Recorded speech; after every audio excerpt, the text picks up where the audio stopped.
A decanter is not one tool, it is several tools hiding behind one beautiful shape. A wide decanter can wake up a young structured red. A narrow carafe can protect an old wine while leaving sediment behind. A glass may be better than a decanter for fragile Burgundy, and champagne may need you to protect its bubbles, not spread them across a wide bowl. This episode is not about whether decanting is fancy. It is about matching the vessel, the time, and the technique to the wine in front of you. Beautiful. Expensive looking. The kind of shot that makes wine feel like it belongs in a movie. And possibly the worst thing you could have done to that bottle. The same dramatic pour that helps one wine can hurt another. Decanting can make a young, powerful wine open up into something spectacular. It can also take an old, delicate wine and erase the exact aromas you paid for. The difference is not taste and crystal. The difference is age, structure, sediment, bubbles, and time. So the question is not, should serious wine people decant?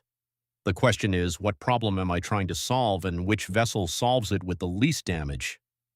Decanting is not magic, and it is not something you do just because the bottle was expensive.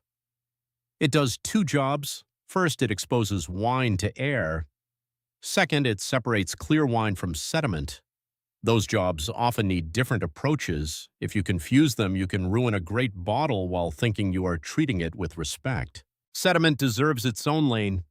In an aged red wine or vintage port, pigment and tannin can bind together over time and fall to the bottom of the bottle. That deposit is not dangerous, and it does not mean the bottle is bad.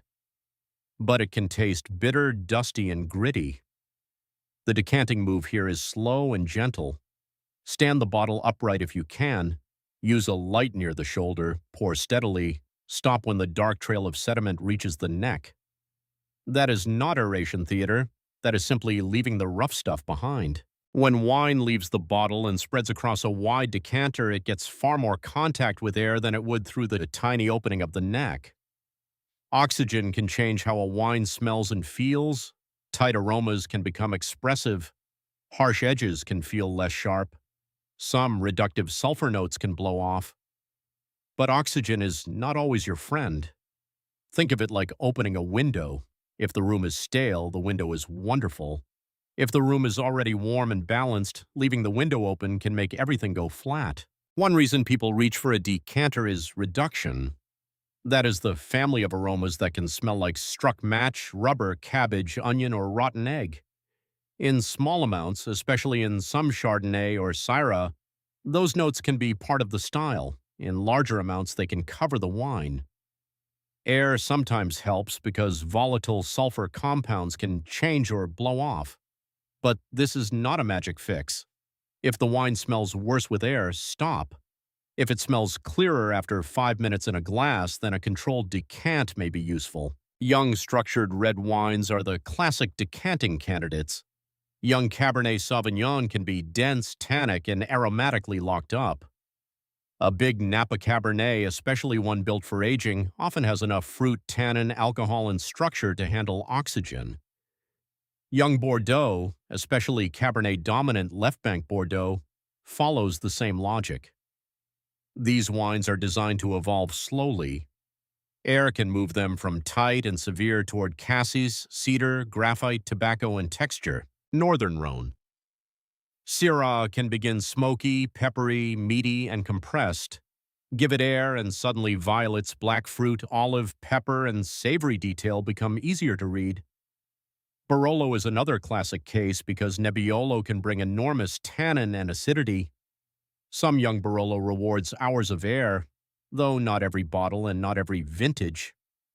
Vintage port adds a different reason. Yes, it may like some air, but the practical reason is sediment. Decanting keeps the last glass from becoming muddy, bitter, and gritty. Older wines can have sediment, but that does not mean they want aggressive oxygen. Old wine is not young wine with wrinkles. The fruit is quieter, the structure is softer. The magic may live in fragile aromas, dried flowers, forest floor, leather, truffle, tea, spice, old cedar, mushroom, orange peel. Old Bordeaux can be magnificent, but it can also fade faster than you expect once exposed to a lot of air. Old Burgundy is even more delicate because Pinot Noir is often about perfume. A big aggressive decant can flatten exactly what made the bottle beautiful. With old wine, the safest workflow is boring and careful. Stand the bottle upright ahead of time if possible. Bring it to the right temperature. Remove the cork gently. Pour a small taste before making a big decision. If the wine is already expressive, let it evolve in the glass. If it is cloudy or full of sediment, decant slowly into a narrower vessel and serve it. That vessel choice matters. A narrow carafe gives you sediment control without turning the wine into a chemistry experiment. The mistake is treating every old bottle like a young Cabernet. The decanter should protect the experience, not accelerate the wine past its best moment. Older champagne is a trap because bubbles are part of the structure. A wide decanter gives sparkling wine enormous surface area, which means bubbles escape faster. With older vintage champagne, you may also lose delicate pastry, nutty, citrus, chalky, or honeyed aromas. Very old Riesling belongs in the caution category too. Aged German Riesling can be electric, smoky, honeyed, floral, citrusy, petrol-y, and incredibly precise. It is not asking to be slammed into a wide bowl for oxygen. Taste it first and let it evolve in the glass. Can you decant white wine? Sometimes yes. Young white Burgundy and high-end Chardonnay can be tight when they are cold and newly opened. A little air can help them show texture, orchard fruit, citrus oil, nutty notes, lees, mineral impressions, and oak integration. Orange wines can benefit because they may have tannin and phenolic structure from skin contact. Some natural wines, especially wines showing reduction, can improve with air. Some white Rhone wines can also open beautifully because they have texture, weight, and savory aromatic depth. So how do you decide? Do the boring thing almost nobody does. Taste first. Open the bottle, pour a small splash, smell it, taste it, swirl it hard. Wait 5 minutes, taste again. If it gets better with that small amount of air, it may want more. If it gets less interesting, do not decant it. If it has sediment, decant gently for sediment, not aggressively for oxygen. The real variable is not whether you own the correct expensive object. The real variables are air, surface area, and time. A wide-bottom decanter gives far more air than a narrow carafe. A large Burgundy bowl gives more air than a small tasting pour. A young structured red might improve over 1, 2, or even several hours. A reduced white might need 15 minutes and a few swirls. A mature Burgundy might give you its best perfume in the first glass and then slowly fade. A vintage port may need decanting mainly because of sediment, not because you want to leave it in a wide bowl all day. That is why fixed rules are dangerous. The clock in the vessel should follow the wine. The biggest mistakes are simple. Decanting every expensive bottle because it feels fancy. Using a huge wide decanter for fragile old wine. Assuming red means yes and white means no. Forgetting that champagne loses bubbles, leaving wine in a decanter long after it is peaked, and confusing sediment removal with aeration. If you remember nothing else, remember this: the decanter is not the goal. The goal is getting the wine to the moment where it tastes most alive. Collectors use a trick called double decanting. You pour the wine into a decanter, rinse the bottle if needed, and then return the clear wine to the original bottle.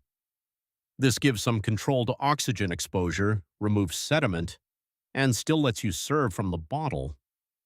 It is useful when presentation matters, when you are transporting wine, or when you want a narrower vessel than a giant decanter. And if you do not own a decanter, relax.